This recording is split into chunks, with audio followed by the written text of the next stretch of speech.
Hola, ¿qué tal? Soy su profesor de lengua materna, Javier Galván Alba. Saludo a todos ustedes, mis alumnos de la Escuela Secundaria Mixta 22, deseándoles lo mejor. Les recuerdo que pueden solicitar apoyo en cualquier momento por medio de los canales ya establecidos para nuestra comunicación. Hoy aprenderemos algunas clasificaciones de los personajes en los cuentos que nos permitirán saber su psicología. Comencemos. La psicología de los personajes en los cuentos. Primero, vamos a conocer sobre el personaje en los cuentos. Para conocer la psicología de los personajes en un relato, es necesario comprender a fondo qué es un personaje. Los personajes en un cuento son los participantes en la historia.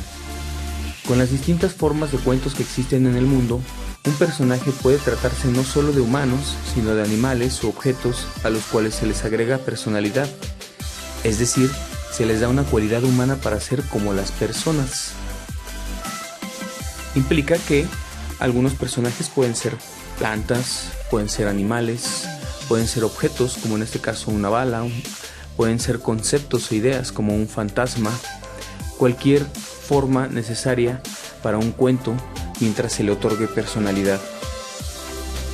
Vamos ahora sobre la psicología de los personajes.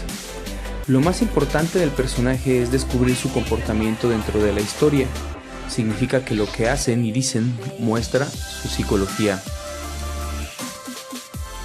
Cada personaje que aparece tiene funciones específicas de acuerdo a su psicología.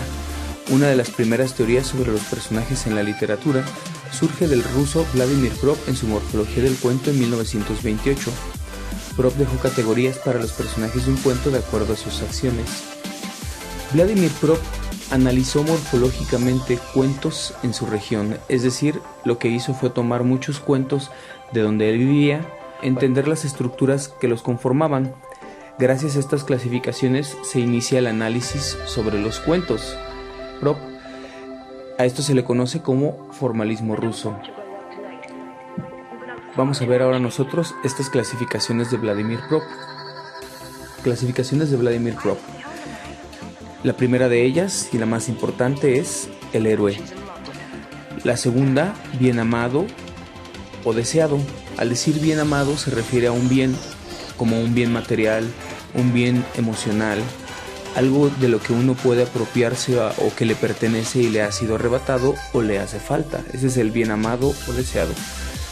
Donante, ordenante, ayudante o auxiliar, villano o agresor, falso héroe. Vamos a ver a detalles una de estas clasificaciones. Héroe. Personaje que protagoniza o realiza la acción importante de la historia. Por su comportamiento, el héroe busca un objeto, una acción o una idea que ayude a confrontar el problema de una comunidad, un país o cualquier organización social. En la historia, el héroe afrontará riesgos que nadie ha podido o ha querido hacer para resolver un problema. El héroe no se parece a ningún otro personaje y quizás sea algunas veces representado como un ser humano que llega a tener características divinas como los dioses, ya sea por su inteligencia o poder. Nosotros debemos entender que el héroe va a ser un personaje que se quiere encargar de resolver un problema en el lugar de origen, en su pueblo, en su comunidad o donde él viva. Realmente él lo que intenta es resolver estos problemas. Ese es el héroe. Bien amado o deseado. Bien amado o deseado. Personaje, cosa, idea, espacio que motiva al héroe. Como se ha dicho, puede tratarse no solo de algo material, inclusive un ideal que necesita ser obtenido por el héroe. El bien amado logrará resolver el problema del lugar de donde proviene el héroe. Si el lugar en donde se encuentra el héroe tiene algún conflicto, el bien amado o deseado será el que se encargará de resolver el problema en este lugar. Donante. En los cuentos puede aparecer un personaje donante que entrega el bien amado. Este donante será precisamente el que al finalizar de la historia, cuando se obtenga el bien amado, le entregue al héroe o haga el último proceso, el último protocolo formal para que el héroe obtenga lo que siempre quiso. Sería muy semejante a como en los Juegos Olímpicos se entregan las preseas o se entregan las medallas a los ganadores. Ese es un donante. Ordenante. El ordenante impulsa al héroe a tomar la misión y además apoya al héroe a través de pistas para que el bien amado sea descubierto y rescatado. También el ordenante es facilitador de armas, objetos, estrategias o demás apoyos que hagan que el héroe cumpla su misión. En este sentido, el ordenante será quien le entrega al héroe las facilidades para que pueda obtener, a final de cuentas, el bien amado. Ayudante o auxiliar. El ayudante o auxiliar es el compañero de viaje del héroe. Concuerda con sus ideas y su misión. El ayudante, por supuesto, no será un protagonista, sino un personaje secundario muy por debajo de la importancia del héroe. En muchas historias aparece un personaje que acompaña al héroe en su travesía, en su conflicto. El ayudante suele precisamente auxiliarlo en algunas circunstancias, pero no es el héroe en sí, no es quien tiene que atravesar los conflictos principales. Villano o agresor. Es el que interfiere en la acción del héroe, el peligro que presenta para obtener el bien amado. Es el obstáculo y puede ser persona, situación o cosa. Es muy general que el villano o el agresor sea considerado siempre una persona específica, pero puede ser una idea, puede ser un concepto, puede ser la hambruna en un pueblo, puede ser una enfermedad, un virus. No necesariamente tiene que ser concretamente un ser humano. Falso héroe. Es quien se hace pasar por el héroe y reclama el poder y reconocimiento social que no es suyo. El falso héroe usurpa su identidad.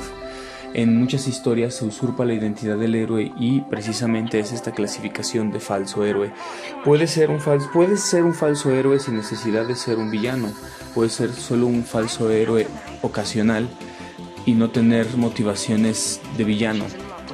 Por eso es que está dividido el villano y el falso héroe.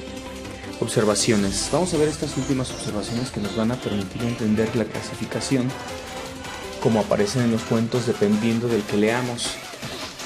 Primero de ellas es que no es necesario que aparezcan las 7 clasificaciones de Propp en un cuento. Podrán aparecer las que sean necesarias para la historia. Bueno, indica que puede ser que en la historia solo aparezca el héroe y nadie más. Puede ser que aparezca el héroe y el bien amado y deseado. Puede ser que ni aparezca el héroe ni el bien amado y simplemente aparezca el villano. Todo depende de la originalidad de la historia. Nosotros tenemos que estar atentos para identificar qué han hecho en la historia, cómo han jugado con estas estructuras o personajes para que sea original. La siguiente, los personajes pueden mezclar la psicología de 2 clasificaciones en uno o quizá más. Es decir, que se puede ser villano y falso héroe a la vez, o donante y ordenante también a la vez, o cualquier mezcla posible de las 7. Lo importante es identificar que hay una mezcla. También esto habla de la originalidad del escritor. Yo puedo mezclar la identidad de un héroe con la de un villano. ¿Se puede? Sí, yo puedo mezclar al héroe y al villano en un personaje y dependiendo de la manera en que yo lo maneje en la narración, puedo tener a estos 2 personajes. ¿Se logra? Sí, sí se logra. Ya ustedes cuando realicen sus análisis se darán cuenta que pueden haber mezclas. Se puede ser ayudante o auxiliar y a la vez ser villano y agresor, o se puede ser falso héroe y ser héroe a la vez. Todo dependiendo de la originalidad de la narración. Habrá que analizar bien la psicología de los personajes, cuáles son sus acciones para poderlos clasificar en estas 7 clasificaciones. Espero que les haya quedado claro todo lo que les dije.